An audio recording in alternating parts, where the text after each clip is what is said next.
नमस्कार, आप देख रहे हैं एनबी न्यूज में आपके साथ रवि राजपूत। हमारे खास कार्यक्रम आपड़ो उत्तराखंड में आप सभी का स्वागत है। शुरुआत करते हैं उत्तराखंड की बड़ी खबर से। आज मसूरी पहुंचे सूबे के मुख्यमंत्री पुष्कर सिंह धामी और कृषि मंत्री गणेश जोशी ने मसूरी शहीद स्थल पहुंचकर राज्य निर्माण में शहीद हुए शहीदों को श्रद्धांजलि दी। मुख्यमंत्री पुष्कर सिंह धामी ने कहा कि राज्य की लड़ाई में उत्तराखंड के लोगों ने बढ़ चढ़कर अपनी भागीदारी की है और कई लोगों ने अपनी जान तक न्यौछावर कर दी थी, तब जाकर इस राज्य का निर्माण हुआ है। अवसर प्रदान हुआ और इस श्रद्धांजलि सभा में उपस्थित बड़ी संख्या में आए हुए मेरे सभी बड़े बुजुर्ग, सभी उपस्थित माताएं, बहनें, मेरे नौजवान साथियों और हमारे पत्रकार मित्रों, छायाकार बंधुओं, मैं सबसे पहले तो आज मसूरी गोलीकांड के सभी अमर शहीदों को अपनी श्रद्धांजलि देता हूं। इस गोलीकांड के अमर शहीद स्वर्गीय बेलमती चौहान, स्वर्गीय धनसा धनई, स्वर्गीय बलबीर सिंह, स्वर्गीय धनपत सिंह, स्वर्गीय मदन मोहन नमगई एवं श्री राय सिंह बंगारी जी की शहादत इस राज्य के लिए हमेशा जो उन्होंने अपने प्राणों का बलिदान दिया, अपनी जिंदगानी लगाई, अपनी जवानी लगाई, हमेशा वो अमर रहेंगे।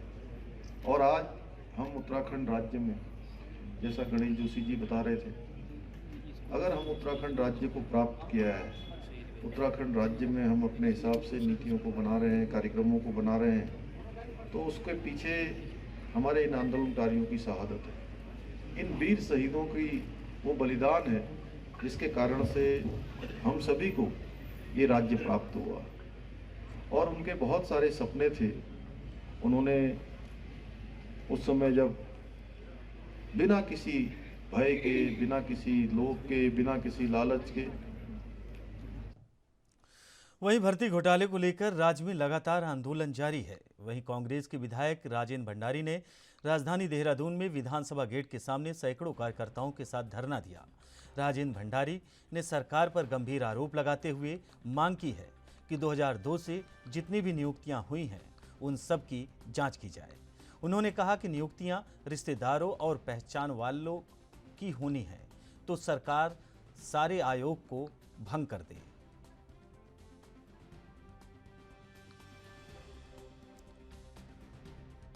डाले हुए आप मानते ही सही है। मैं नहीं समझता कि कोई मेरा नज़दीकी मेरा रुक जो है, जब मैं तो एक 3 कमरों के उसमें रहता था, मेरे पास कुक कहाँ है। और पंडित जी तो मेरे पास हर पंडित जी जो है, चाहे पंजी हो या भाटी हो, सभी हमारे पूजनीय हैं। और मैं कह रहा हूँ किसी का भी है, किसी का भी है, तो ये मैं भाजपा की तरीके से इस खेल में नहीं हूँ। तुम्हारे कपड़े गंदे हैं, मेरे कपड़े साफ हैं। मैं कह रहा हूँ उसी में भी दाग लगा हुआ है, उसको दंडित करिए। और अब तो मैंने एक मांग और जोड़ दी है कि जिनकी नियुक्तियों में नैतिक बल नहीं है, क्या उन लोगों के ऊपर मुकदमा चलाया जा सकता है गलत नियुक्ति के लिए। उसके लिए यदि विधानसभा में कानून बनाने की ज़रूरत है तो विधानसभा कानून बनाए। ये चुनौती मैं एमएनएस के ऊपर छोड़ता हूँ कि ये कानून बनाने की मांग करें। और ऐसे दोषी लोगों को, चाहे वो मेरा उसमें हरीश रावत भी आता है। देखिए, अगर ये विधानसभा अपने रिश्तेदारों को लगाने के लिए है तो ये आयोग सारे भंग करो ना। काहे के लिए आयोग रखे हुए हैं? सारे आयोग भंग करो। ये बेरोजगारों को क्यों बेवकूफ़ बना रहे हैं? उनका पैसा क्यों जमा कर रहे हैं? बार बार उनका फीस का पैसा जमा मत करो, अपने ही रिश्तेदारों को लगाओ। फिर यहाँ लिख दो ओनली फॉर हमारा रिश्तेदार, और बाकी कोई रोजगार पे नहीं लगेगा, जो हो रहा है। और अगर यही चलता रहेगा, हम ये कह रहे हैं 2002 के बाद जितनी नियुक्तियाँ हुई है, जिसने भी की है, जिसने भी की है, जिसने कानून तोड़ा है, जिसने भ्रष्टाचार किया है, जिसने बेईमानी की है, उसके खिलाफ जांच होनी चाहिए, सीबीआई जांच होनी चाहिए और अपराधी को जेल में जाना चाहिए। जी देखिए, मुख्यमंत्री ने पत्र लिखा है और उन्होंने स्वीकार किया है जो कांग्रेस उठा रही थी मामला की भर्ती घोटाला हुआ है, उसको उन्होंने स्वीकार किया है। और अब जो है नैतिकता के आधार पर वित्त मंत्री जी और तात्कालिक विधानसभा अध्यक्ष को इस्तीफा दे देना चाहिए। और जिन नेताओं ने अपने परिचितों को, अपने जानने वालों को, अपने साथ जुड़े हुए लोगों को विधानसभा में नियुक्तियां दी हैं, उन लोगों को तत्काल प्रभाव से एक तो जनता से माफ़ी मांगनी चाहिए अपने गलत कार्य के लिए, और साथ में राजनीतिक जीवन से। देखिए, हमारी मांग बहुत ही जायज़ है। जैसे कि ये पता चला है कि सरकार का कोई भी विभाग नौकरियों में भ्रष्टाचार करके जो बंदरबाट की गई है, इससे अछूता नहीं है। जब ये पता चला तो हमारी समग्र रूप में ये मांग है मुख्यमंत्री जी से कि सभी विभागों के जो तथाकथित रूप से नौकरियों में भ्रष्टाचार हुआ है, घोटाले हुए हैं, उनकी जांच सीबीआई से कराई जाए। मुख्यमंत्री जी, पिक एंड चूज नहीं चलेगा। ये नहीं चलेगा कि आपने कुछ विभागों की जांच की, खानापूर्ति की और कुछ विभागों को, कुछ मंत्रियों को आप जो है फ्री हैंड दे रहे हैं। ये नहीं चलेगा। हम कितने सालों से मांग कर रहे हैं कि सहकारिता विभाग में, राज्य सहकारी बैंक में नोएडा में जो भर्तियां हुई उनमें उनकी सीबीआई, आप क्यों उससे बच रहे हैं, क्यों उसको साइड कर रहे हैं? हमारी मांग है कि चाहे विधानसभा के भर्ती घोटाले हो, चाहे अधीनस्थ सेवा चयन आयोग का घोटाला हो, चाहे किसी भी मंत्री के विभाग का, सहकारिता विभाग हो, उच्च शिक्षा विभाग हो, मुक्त विश्वविद्यालय हो, जहां भी अगर भर्तियों का घोटाला हुआ और अपने भांजे भांजियों को, अपने चाचा भतीजे को, अपने भाइयों को, अगर बेटों को नौकरी रखने की जो ये सरकार ने, मंत्रियों ने कोशिश की है, इसका पर्दाफाश होना चाहिए और सीबीआई इसकी जांच करे। उत्तराखंड के खड़गपुर में मृतक दलित युवती के परिजनों से मुलाकात करने कैबिनेट मंत्री रेखा आर्य पहुंची, जहां मंत्री रेखा आर्य काफ़ी भावुक हो गईं।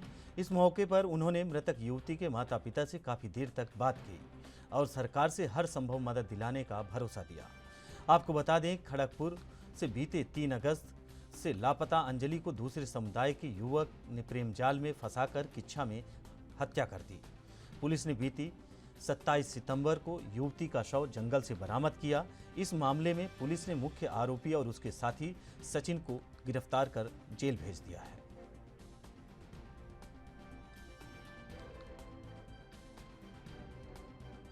लापरवाही के अलावा भी जब इतना बड़ा मुकदमा एक एससी बालिका के साथ में हुआ, उसके बाद में तुरंत ही अपने आप ही एट्रोसिटी एक्ट लग जाना चाहिए था, लेकिन उसमें अभी तक में पुलिस ने उस पर कार्रवाई नहीं की अथवा गंभीरता से नहीं लिया या वो परिजन बोल नहीं पाए, तो ये अपने आप में बड़ी लापरवाही है। लापरवाही इस बात की भी है कि यदि वो परिवार यदि चौकी में सबसे पहले जब मुकदमा दर्ज करने गया तो उस चौकी इंचार्ज के द्वारा उनके साथ में जो व्यवहार संवेदनशीलता के साथ में किया जाना चाहिए वो आचरण भी नहीं अपनाया गया। परिवार को बमुश्किल एसएसपी के पास जाके जो है मुकदमा के लिए आग्रह करना पड़ा। यह भी मैं समझती हूँ कि पुलिस की पूरी प्रणाली जो है कहीं ना कहीं जो है सिस्टम में दिक्कत रही होगी, जिसके कारण से जो है समय रहते में मुकदमा दर्ज नहीं हुआ, जो कि बहुत लेट मुकदमा दर्ज हुआ, जिसको लेके भी आज जो है एसएसपी और सीओ को भी और चौकी इंचार्ज को भी आज जो है लताड़ भी पड़ी है और उनको समझाया भी गया है कि भविष्य में इस प्रकार का ना हो। तो मैं मानती हूँ कि आज एसएसपी से लेकर सीओ से लेकर चौकी इंचार्ज तक को सबको अब बता दिया गया है कि मामला बहुत गंभीर है, गंभीरता के साथ में इस पर एक्शन लिया जाए। जो भी इनके हित में जो कुछ भी हम लोग कर सकते हैं, मानवीय संवेदनशीलता, और भविष्य में ये एक नज़ीर बने आपका ये मुकदमा कि ऐसी कोई पुनरावृत्ति दोबारा कोई व्यक्ति ऐसा दुस्साहस ना करना पाए, ऐसा मैसेज छोड़ने का काम पुलिस इसमें करे। श्रीमती रेखा आर्य जी हमारे यहाँ आई थी, ये दुखद घड़ी में इनको संभावना देने के लिए आई थी, इसके लिए उनका धन्यवाद, उनका आभार। पर लेकिन अभी तक उन्होंने जो भी यहाँ पर बातें कही, उन्होंने आश्वस्त किया, आश्वासन दिया है कि निकट भविष्य में आपको, आपके साथ जो गलत हुआ उनको कठोर सजा मिलेगी। और उन्होंने एसएसपी वरिष्ठ पुलिस अधीक्षक महोदय को भी यहाँ से दूरभाष के माध्यम से समझाया। लेकिन हमारी ग्राम सभा की जनता का और इस दुखद घड़ी में ये जो लड़की के साथ हमारी जो बच्ची गई, जिसके साथ इतना घिनौनी जिसके साथ हरकत हुई और जिसकी हत्या हो गई, उसका, उनकी माताजी मेरे साथ खड़ी हैं, मैंने 2 लोगों ने पीछे से उनको पकड़ रखा है, ऐसे स्थिति में उनको खड़ा कर रखा है। तो हमारा सबका कहना ये है ग्राम पंचायत की तरफ से, 3 तारीख से बच्ची घर से गई है और 22 तारीख को चौकी इंचार्ज जो है मुकदमा दर्ज करते हैं, तो ये कहाँ का न्याय संगत है। तो मैं आपके माध्यम से, जो मंत्री जी आई थी यहाँ पर, तो उनके कार्यकर्ताओं ने हमको ज़्यादा बोलने का मौका नहीं दिया, लेकिन मैं फिर आपके माध्यम से कहना चाहता हूँ कि अगर जब तक हल्दूचौड़ चौकी इंचार्ज सस्पेंड नहीं होगा तो ग्राम पंचायत खड़गपुर ही नहीं बल्कि पूरे प्रदेश के एससी समाज से भी मेरे संपर्क है और उनसे मेरा जुड़ाव भी है, लगाव भी है, और मैं सबको, हर धर्म हर जाति के लोगों को लेकर के। वहीं अल्मोड़ा में मां नंदा सुनंदा का ऐतिहासिक मेले का शुभारंभ किया गया। देर रात स्थानीय विधायक मनोज तिवारी, अल्मोड़ा सांसद अजय टमटा ने दीप प्रज्वलित कर मेले का उद्घाटन किया। एक सप्ताह चलने वाले इस मेले में राज परिवार के वंशजों द्वारा पूजा अर्चना की जाती है। आपको बता दें कि नंदा सुनंदा का यह मेला अपने ऐतिहासिक व सांस्कृतिक महत्व के लिए जाना जाता है, जिसमें पूजा अर्चना के साथ उत्तराखंड की संस्कृति की एक बेमिसाल झलक मिलती है। पूरे कुमाऊं के लोगों द्वारा इसमें भागीदारी की जाती है।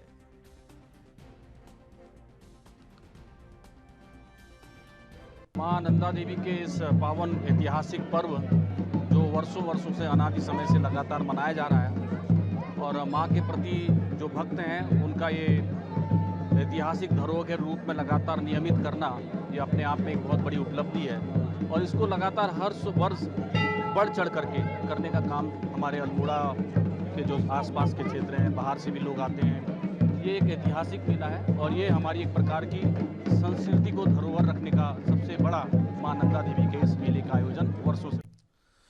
उत्तराखंड के दिनेशपुर में भर्ती घोटाले को लेकर पूर्व कैबिनेट मंत्री अरविंद पांडे पर सवाल उठाए जा रहे हैं। गदरपुर पंतनगर के पूर्व विधायक प्रेमानंद महाजन ने प्रेस वार्ता को संबोधित किया। इस दौरान उन्होंने अरविंद पांडे पर परिवार के लोगों को सरकारी नौकरी दिलवाने का आरोप लगाया, साथ ही निष्पक्ष जांच और दोषियों को कड़ी सजा देने की मांग की।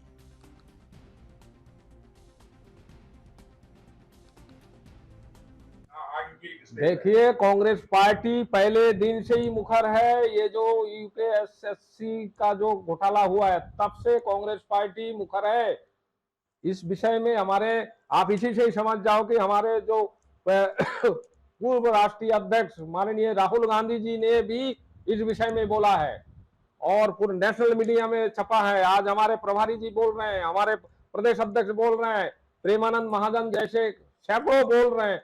हम लोग पुतला दहन कर रहे हैं। हम लोग आने वाले समय में यदि ये नहीं हुआ तो हम लोग धरना प्रदर्शन करने में कहीं भी कोताही नहीं करें। जो भी हमें लोकतंत्र जो लोकतंत्र में के तहत हमें जो अधिकार मिले हुए हैं विपक्ष को, वो सारे हथियार हम लोग हथियारों का उपयोग करेंगे और हम लोग चुप नहीं बैठेंगे।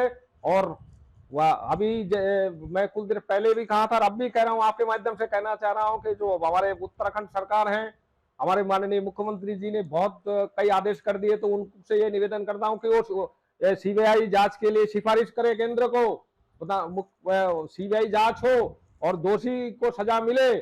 खाली वो छोटे छोटे वो जो एक हाकम सिंह को बंद करने से काम नहीं होगा। बड़े बड़े जो गुर्गे हैं वो जेल में जाना चाहिए। वो छोटा गुर्गा है, असली गुर्गा वो नहीं है। तो बड़े बड़े चाहे वो अधिकारी हो चाहे नेता हो, उनको उनके खिलाफ कड़ी से कड़ी कार्रवाई हो। वहीं प्रदेश भर में भर्ती घोटाले को लेकर जिला स्तर और तहसीलों में बेरोजगार संगठन उच्च स्तरीय जांच की मांग कर रहे हैं। वहीं खटीमा में भी कल मुख्यमंत्री के समक्ष जांच को लेकर ज्ञापन देने पहुंचे। बेरोजगार संगठन के युवक युवतियों ने भाजपा सरकार में चल रही भर्ती घोटाले को लेकर आक्रोश व्यक्त कर ज्ञापन सौंपे और अपनी मांग रखी।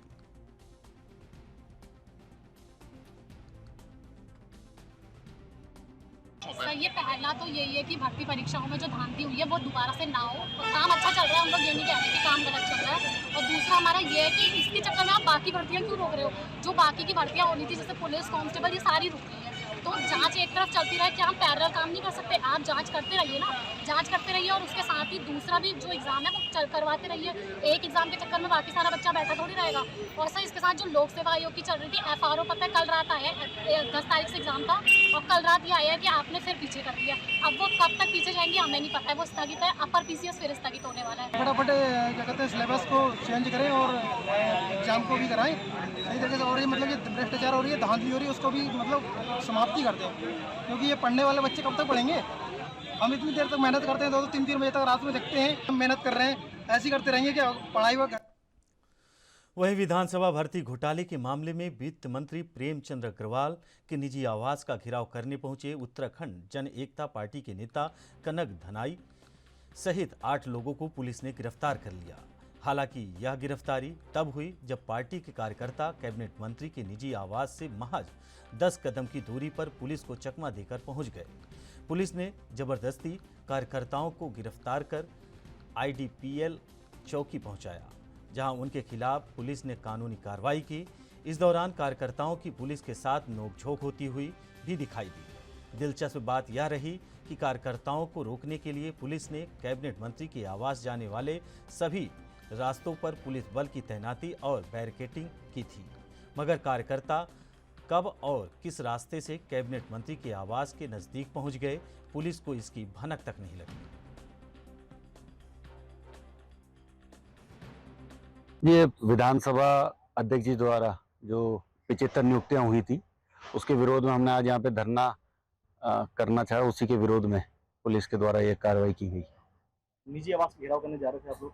जी, निजी आवास घेराव करने गए, निजी आवास घेराव करने जा रहे थे? नहीं, मंत्री जी निजी आवास में ही रहते हैं और विधानसभा से बाहर जो शासकीय है वो राजधानी में मिलता है। राजधानी दूर है और वो हमारे विधायक भी हैं, तो हम एज अ विधायक उनका घेराव करने गए थे, जो कि कहीं ना कहीं लोकतांत्रिक है और मर्यादित रूप में हम उनका घेराव और एकदम गांधीयन स्टाइल में हम लोग घेराव करना चाह रहे थे, परंतु घर तक पहुंच गए थे आप लोग या हम घर के बाहर तक पहुंच गए थे। पुलिस के द्वारा वहां से रजिस्ट किया गया और उठाकर निजी आवास को घेराव नहीं किया जा सकता और ये उसके लिए करने जा रहे थे, तो इनको वहाँ जाते समय रास्ते में पुलिस ने रोक लिया, पकड़ लिया। जब इनके द्वारा बदतमीजी की गई तो इनको अरेस्ट किया गया 151 में और इनको रिमांड के लिए भेजा जा रहा है। कितने लोग हैं? ये टोटल 8 लोग। सर आवास तक पहुंच गए थे ये लोग या नहीं? आवास तक पहुंचने का प्रयास। वहीं सरोवर नगरी नैनीताल में 1 सितंबर से 7 सितंबर तक होने जा रहे मां नंदा देवी महोत्सव को धूमधाम से मनाने की तैयारियां जोरों पर है। मेले के भव्य आयोजन को लेकर नैनीताल के डीएसए मैदान में लगभग 400 दुकानों का निर्माण किया जा रहा है। नैनीताल सहित आसपास के क्षेत्रों में बड़ी संख्या में कारोबारी नैनीताल पहुंच चुके हैं। श्रद्धालुओं के स्वागत के लिए भव्य तोरण द्वार बनाया गया है। जिलाधिकारी धीराज सिंह ने कहा कि विगत 2 वर्षों से कोविड-19 के कारण मां नंदा देवी महोत्सव कार्यक्रम का आयोजन भव्य रूप से नहीं हो पाया था, इसलिए इस वर्ष मेला हर्षोल्लास के साथ मनाया जाएगा।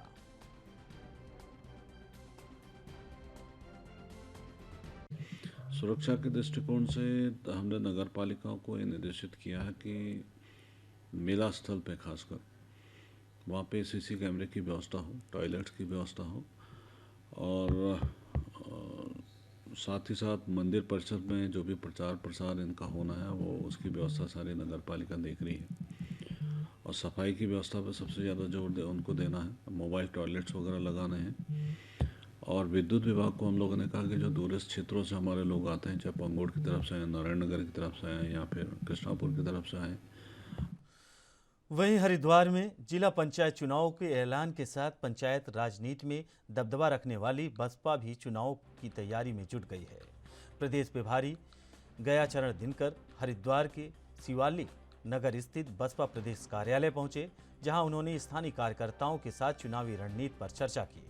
मीडिया से बात करते हुए बसपा प्रदेश प्रभारी ने इस बार जिला पंचायत में बसपा का बोर्ड बनाने का दावा किया।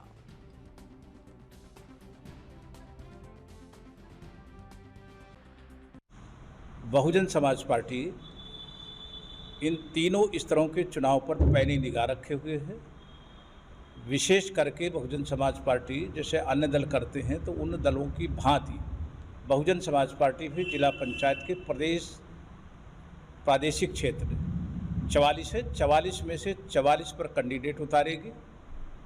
ये बसपा समर्थित उम्मीदवार भारी तादाद में जीत करके आएंगे। अंततः बोर्ड बहुजन समाज पार्टी का बनना है। भारतीय जनता पार्टी तो अपने कुकर्मों के कारण पिट जाएगी, कांग्रेस का कोई वजूद नहीं। इस बार हम 44 में से 44 पर जीतने की कोशिश करेंगे और भारतीय जनता पार्टी और कांग्रेस तथा और जो छुटवैये लोग चुनाव लड़ेंगे। वहीं नैनीताल जिले में भारी बारिश की वजह से 2 राजमार्ग सहित 16 सड़कें बंद हैं। बता दें कि बरसात की वजह से इन सड़कों में भूस्खलन हुआ है। एडीएम अशोक जोशी ने भारी बरसात के मद्देनजर बंद हुए रास्तों को तत्काल खोलने के निर्देश दिए। लोक निर्माण विभाग और संबंधित विभागों को दिए गए जल्द ही सभी सड़कें खोल दी जाएंगी। इसके साथ ही सभी अधिकारियों को येलो अलर्ट पर सतर्क रहने के निर्देश भी दिए गए। किसी भी घटना पर तत्काल मदद पहुंचाने को भी कहा गया है।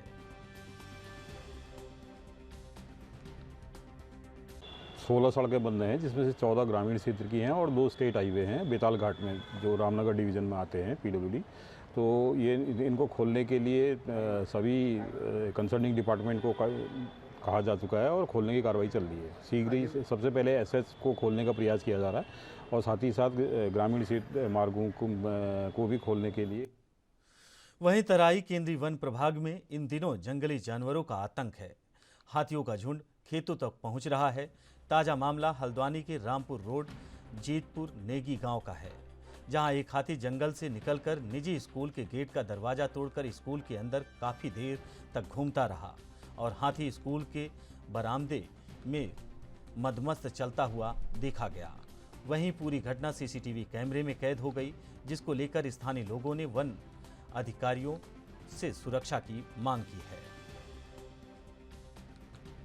वहीं आपको बता दें कि जंगली हाथी स्कूल में अचानक पहुंच गया, जिसके बाद पूरी घटना सीसीटीवी कैमरे में कैद हो गई। वहीं पूरी घटना सीसीटीवी कैमरे में कैद हो गई, जिसके बाद लोगों को प्रशासन ने सतर्क भी रहने के लिए कहा। स्कूल प्रशासन लगातार, क्योंकि स्कूल के नज़दीक के हिस्से में जंगल का भरमार है, जिसके कारण जंगली हाथी स्कूल तक पहुंच गया। वहीं उसकी चहलकदमी की जो विजुअल है, वीडियो है, वो सीसीटीवी कैमरे में कैद हो गई।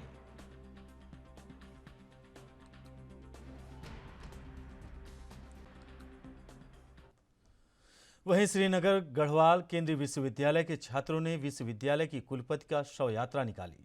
छात्रों ने बिरला परिसर से होते हुए गढ़वाल विश्वविद्यालय के प्रशासनिक भवन तक शव यात्रा निकाली।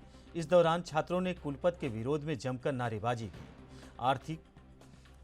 अर्थी को लेकर प्रशासनिक भवन स्थित हेमवती नंदन बहुगुणा की मूर्ति के समीप छात्रों ने अर्थी का दाह संस्कार किया। आपको बता दें कि छात्र गढ़वाल विश्वविद्यालय के विभिन्न पाठ्यक्रमों में सीटों के घटाए जाने से छात्रों ने ये प्रदर्शन किया है।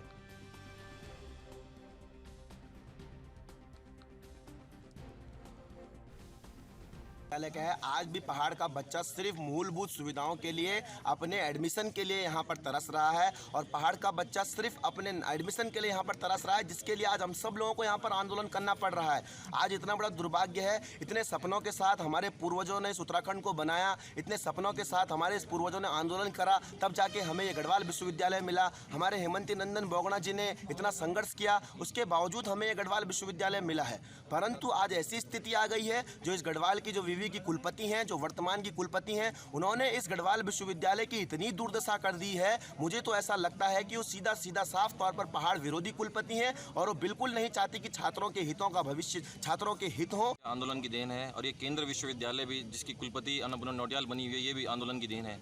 और जब हम यहाँ पे परसों जब हमें पता लगा कि विश्वविद्यालय के भीतर जो नए सत्र 22-23 में 24 सीटों को कम करने का कार्य विश्वविद्यालय कुलपति के द्वारा किया गया, उसके बाद हमने आंदोलनरत हुए। और उसके बाद जब हम प्रशासनिक भवन में पहुंचे तो यहाँ पे कोई अधिकारी मौजूद नहीं था। और उसके बाद जब रजिस्ट्रार साहब आए तो रजिस्ट्रार साहब ने मांगों को रखा और उसके बाद हमें पता लगा कि यहाँ पे हमारे ऊपर फर्जी मुकदमे कर दिए गए हैं। तो ये शब्द दाह करने का मतलब हमारा ये था कि जिस उत्तराखंड को और जिस केंद्रीय विश्वविद्यालय को हमारे पूर्वजों ने आंदोलन करके अपना सपना एक सजाया था कि हमारे छात्र, उनके बच्चे इस उत्तराखंड में इस केंद्रीय विश्वविद्यालय में पढ़ेंगे, और जब सीटें कम हो चुकी है तो उन आंदोलनकारियों के सपनों को कुचलने का कार्य भी कुलपति महोदय के द्वारा किया गया। इसलिए हमने दाह संस्कार करके उनके सपनों को मतलब कुचलने नहीं देंगे। जो हमारे आंदोलनकारी उनके सपनों को हम कुचलने नहीं देंगे, जब तक आंदोलन तब तक करेंगे। वहीं अल्मोड़ा जिले के भिकिया सैंड क्षेत्र में एक बड़ी वारदात सामने आई है। युवती से प्रेम विवाह करने पर ससुराल वालों ने अपहरण के बाद युवक की हत्या कर दी। घटना से क्षेत्र में हड़कंप मचा हुआ है। अब इस मामले में उत्तराखंड परिवर्तन पार्टी के केंद्रीय अध्यक्ष पीसी तिवारी ने इस घटना को लेकर बड़ा आंदोलन करने की बात कही है। साथ ही उन्होंने मृतक के परिवार को 1 करोड़ मुआवजा और उसकी बहन को सरकारी नौकरी देने की मांग की है।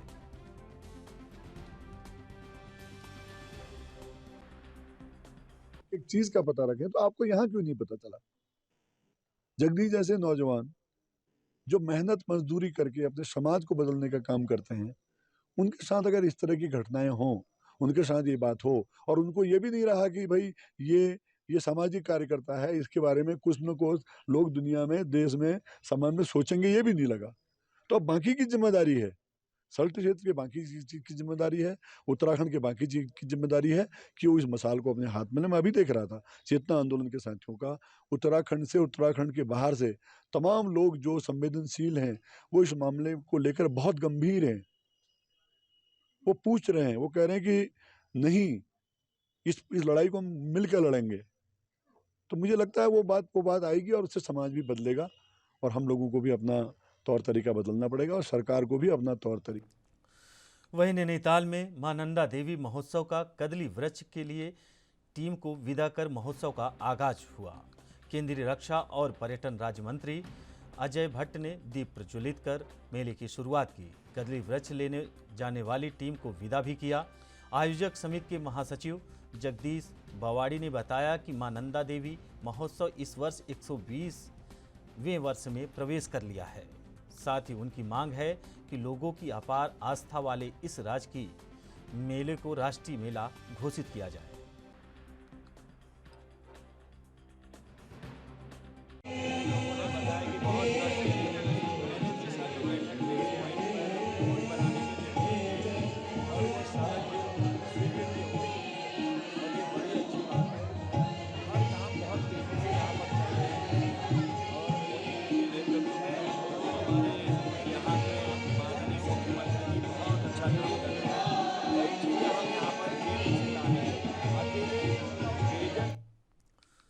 वही जनपद पौड़ी गढ़वाल के लक्ष्मण झूला थाना क्षेत्र के अंतर्गत चोरी के इरादे से घूम रहे एक युवक को पुलिस ने दबोच लिया।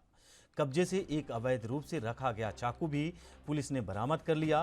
पुलिस ने आरोपी के खिलाफ मुकदमा पंजीकृत कर लिया है। आरोपी को पुलिस ने न्यायालय में पेश करने के लिए भेज दिया है। लक्ष्मण झूला थाना प्रभारी निरीक्षक संतोष सिंह ने बताया कि आरोपी की पहचान शुभम कुमार निवासी शीशम झाड़ी थाना मुनकी रेती जनपद टिहरी गढ़वाल के रूप में हुई है। आरोपी के आपराधिक इतिहास की जानकारी पुलिस जुटा रही है। प्रभारी निरीक्षक ने बताया कि लगातार संदिग्धों पर पुलिस अपने नजर बनाए हुए है, जिससे कि क्षेत्र में किसी भी प्रकार की कोई आपराधिक वारदात न हो पाए। उन्होंने दावा किया है कि क्षेत्र में शांति व्यवस्था बरकरार रखने के लिए पुलिस दिन रात गश्त करने में लगी है।